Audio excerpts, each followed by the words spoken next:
नमस्कार साथियों, स्वागत है आपका अपनी YouTube चैनल नीर केमिस्ट्री पाठशाला में और मैं हूं ब्रजेश कुमार। और आज हम चर्चा करने वाले हैं अपनी केमिकल रिएक्शन एंड इक्वेशंस के चैप्टर में कोरोजन कि कोरोजन क्या होता है। तो अब सीधे सी बात है ना, जंग लगना नाम सुने, जंग लगने को हम क्या बोलते हैं? कोरोजन बोलते हैं। किसमें किसमें जंग लग सकती है? तो लोहे में लग सकती है, सिल्वर में लग सकती है, कॉपर में लग सकती है। अब बोलेंगे हैं कॉपर में जंग लगती है क्या? हाँ बिल्कुल लगती है। जैसे कॉपर की बॉटल्स है ना, तो कॉपर की बॉटल्स में आप जब पानी रखेंगे तो लॉन्ग टाइम के लिए आप रखेंगे तो देखेंगे कि अंदर या उसके बाहर की जो लेयर नीले पड़ गई है। जो सिल्वर होगा, सिल्वर में ब्लैक हो जाता है। तो इस टाइप को अलग अलग मेटल में अलग अलग कलर दिखते हैं जंग लगने को, तो इसको हम बोलते हैं कोरोजन। तो चलिए स्टार्ट करते हैं कि कोरोजन क्या होती है। तो यहाँ से होगा, देखिए कोरोजन है, कोरोजन में जो प्रोसेस डेफिनेशन है इसका कि the process of slow eating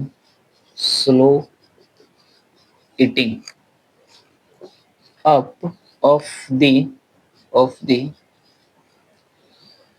certain surface of metal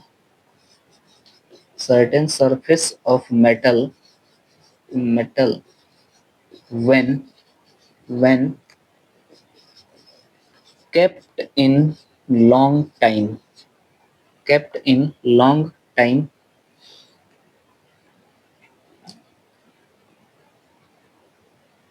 kept in atmosphere and long time, kept in atmosphere long time for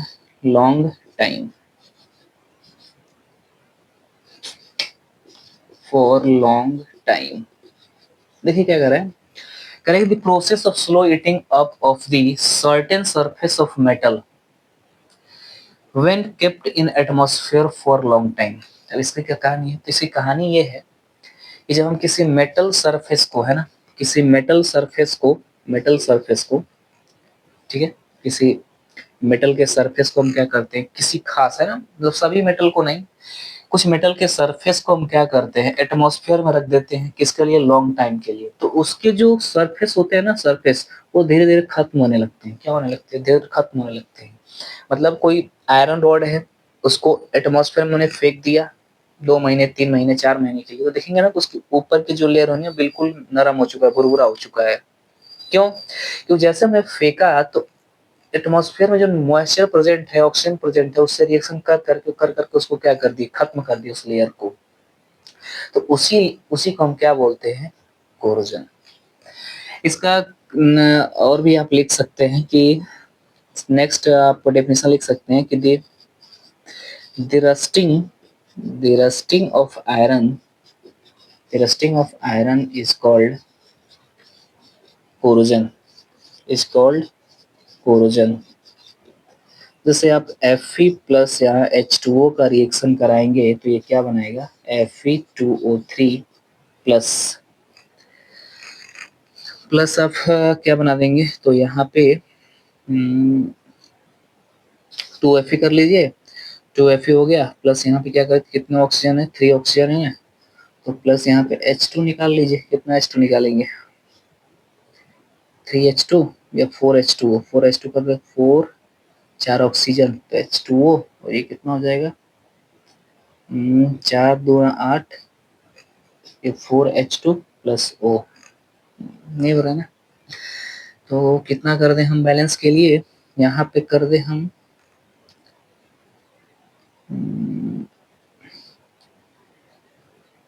3H2O,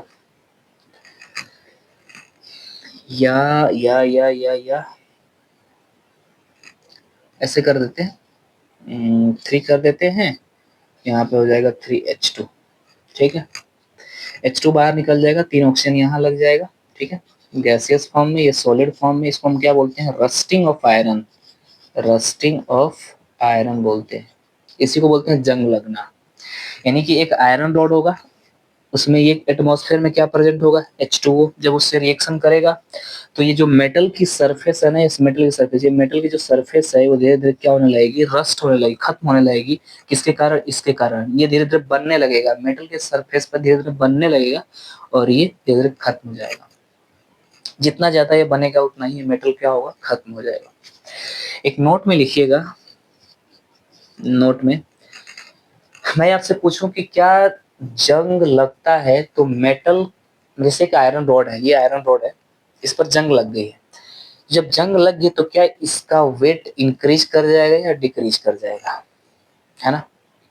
तो इसी का है कि after corrosion, after corrosion, corrosion the weight of metal, the weight of metal increases, increases.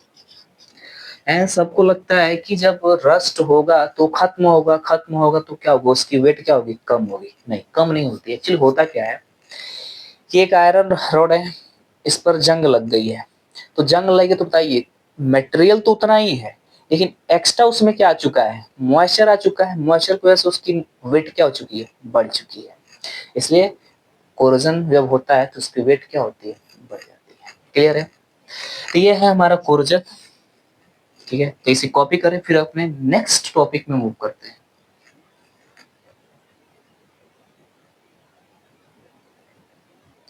चलिए, copy हो चुका है, फिर हम आगे मूव करते हैं अपने नेक्स्ट टॉपिक पे।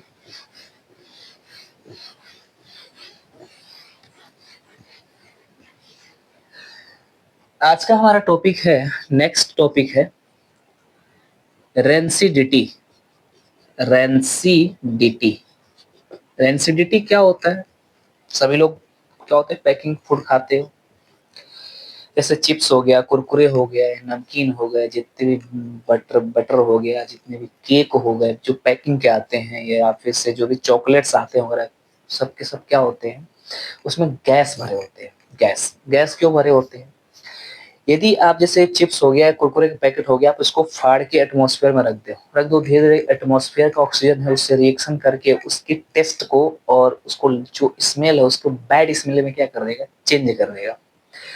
तो उसके टेस्ट को बिगाड़ देना, बैड स्मेल देना, इस प्रोसेस को हम क्या बोलते हैं, रेंसिडिटी। क्लियर है। अब उसको बचाने के लिए जो पैकिंग फूड आती है, देखते हैं उसमें मटेरियल कम होता है, हवा ज्यादा होता है, तो एक्चुअली उसमें नाइट्रोजन फिलिंग कर दी जाती है कि जब आप उसे खाओ तो एक्चुअली वो पैकिंग फूड है। पैकिंग फूड होने के कारण उसमें हो सकता है कि आपके अंदर जब जाए तो उसमें बहुत सारी चेंजिंग आए, तो जो बैक्टीरिया जनरेट हो, तो उसलिए वो nitrogen as a inert gas use करते हैं, उसमें भर देते हैं ताकि उस बैक्टीरिया को क्या करते, किल कर दे, ताकि हमें कैंसर वाली समस्या उत्पन्न न हो। क्लियर है। अब यही हम आगे बढ़ते हैं रेंसिडिटी में। तो यहाँ होता है कि D oxidation, D oxidation, D oxidation of oils, oils या फैट्स, या fatty food, fatty fatty foods. ठीक है, डी ऑक्सीडेशन ऑफ ऑयल्स या फैटी फूड्स। ठीक है,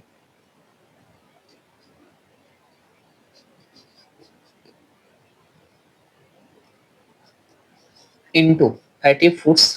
ठीक है, convert into, convert into bad taste and bad smell, smell. वही कह रहा है कि कोई ऑयल्स है उसका क्या हो रहा है, ऑक्सीडेशन हो रहा है, या कोई फैटी फूड्स है जिसमें वसा है उसका ऑक्सीडेशन हो गया। जब ऑक्सीडेशन हो गया तो कन्वर्ट हो जाएगा, किस में कन्वर्ट हो जाएगा, बैड टेस्ट में कन्वर्ट हो जाएगा और बैड स्मेल आने लगेगा। Is called, is called rancidity, rancidity. फिर से एक बार समझिए क्या होता है।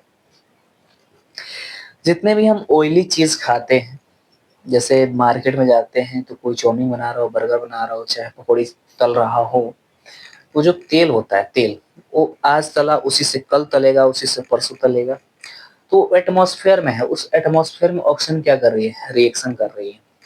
दूसरी चीज, फैटी फूड जो वसा वाले हैं, जैसे आपके पास ये पैकिंग में जैसे ब्रेड्स वगैरह हो गए, ठीक है, मांस हो गया, अंडा हो गया, ये सब फैटी है। जब उनसे एटमॉस्फेयर में क्या कर देते हैं, ऑक्सीजन से वो मतलब उनको एटमॉस्फेयर में रख देने पर ऑक्सीजन उससे रिएक्शन करता है तो वो धीरे धीरे सड़ने लगती है। सड़ने लगती है तो उससे जो टेस्ट आता है वो बैड होने आती है, स्मेल भी बहुत दुर्गंध आता है, स्मेल बैड होती है। तो इसी प्रोसेस को हम क्या बोलते हैं, रेंसिडिटी।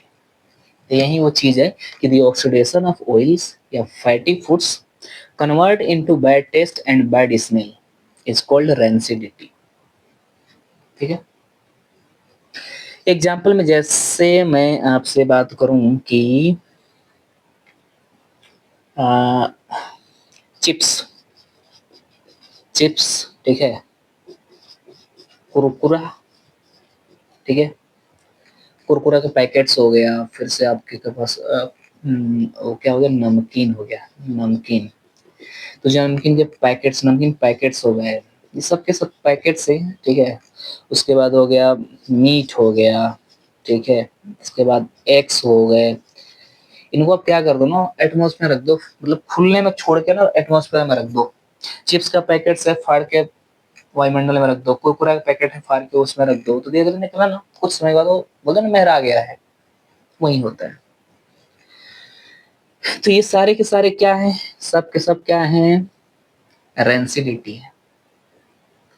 अब इनके प्रिजर्वेशन क्या है, तो यहां से हेडिंग डालिएगा प्रिजर्वेशन या प्रोटेक्शन, ठीक है, या protection of rancidity, protection of rancidity, protection of rancidity क्या होता है। तो इनको हम कहाँ कहाँ स्टोर कर सकते हैं, तो it can store in tight air container, tight air container में रख सकते हैं। दूसरा जो मिल्क है, मिल्क, जैसे मिल्क भी वसा है, फैटी फूड्स है, तो store milk store in fridge, fridge में उसको रख सकते हैं। तीसरा मिल्क हो गया, दूध दही हो गया, सब फैटी एसिड्स हैं, फैटी फूड्स हैं, उनको रख देते हैं। तीसरा जैसे सब्जी हो गया, सब्जी है ना, सब्जी, ठीक है, सब्जी, ठीक है, डायरेक्ट में लिखा हूँ, सब्जी हो गया, फिर से आप मतलब वेजिटेबल्स में फ्रूट्स, फ्रूट्स हो गया, स्टोर इन फ्रिज, ठीक है। चौथा है कि आप और किसको स्टोर कर सकते हैं, जैसे चटनी, चटनी नहीं ऐसे, ठीक है, वैसे ये सब सारे जितने भी हैं, ठीक है ना, स्टोर इन टाइट कंटेनर, ठीक है। चिप्स को आप क्या रख सकते हैं, टाइट कंटेनर में स्टोर करके रख सकते हैं। मिल्क को स्टोर इन फ्रिज, सब्जी या फ्रूट्स को हम स्टोर इन फ्रिज में रख सकते हैं, ठीक है ना। सॉफ्ट ड्रिंक, सॉफ्ट ड्रिंक की अगर मैं बात करूं, सॉफ्ट ड्रिंक, पेप्सी वगैरह, soft drink store in fridge and dark light, dark light, कम रोशनी में उसको क्या कर सकते हैं, रख सकते हैं। इस तरह हम क्या करते हैं, प्रिजर्वेशन कर सकते हैं, प्रिजर्व कर सकते हैं, प्रोटेक्शन, प्रोटेक्शन दे सकते हैं। क्लियर है। तो ये हमारा टॉपिक रेंसिडिटी हुआ, और हमारा चैप्टर की लास्ट एक टॉपिक बच गई है जिसे बैलेंसिंग ऑफ रिएक्शन बोलते हैं, तो उसको हम कल देखेंगे, ठीक। तो आज के लेक्चर में यही रखते हैं, ठीक है, इसे कॉपी कर लें, फिर हम नेक्स्ट लेक्चर में मिलेंगे। तब तक के लिए धन्यवाद।